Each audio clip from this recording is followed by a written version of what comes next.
খুবই ভালো লাগছে। একটা প্রিপারেশনটা খুবই ভালো ছিল।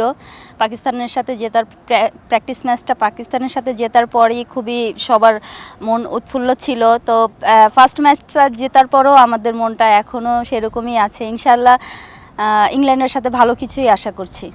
মোটামুটি বেস্ট টিম, ভালো টিম। তারপরও হচ্ছে আমাদের দিক থেকে কোনো দিক থেকে ছাড় দেব না। আমরা আশা করছি আমরা যদি একটা টার্গেটে দিতে পারি উইনটা আমাদের কাছেই আসবে।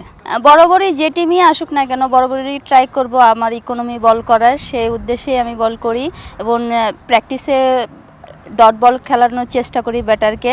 তো এটাই ট্রাই করব প্রত্যেকটা ম্যাচেই। প্রথম থেকেই মানে এটা আমার চিন্তা থাকে যে হচ্ছে ডট বল করার, এটা আমি প্রথম থেকেই ট্রাই করে আসছি এবং নেটেও যখন আমি বল করি তখন সবসময় নিজেই কাউন্ট করি যে আসলে 6টা বল করতেছি, কত রান দিচ্ছি না দিচ্ছি, এভাবেই আসলে ম্যাচেও ওরকম ট্রাই করি। ইনশাল্লাহ ভালো কিছু আশা করছি, যেহেতু টার্গেট নিয়ে এসেছি।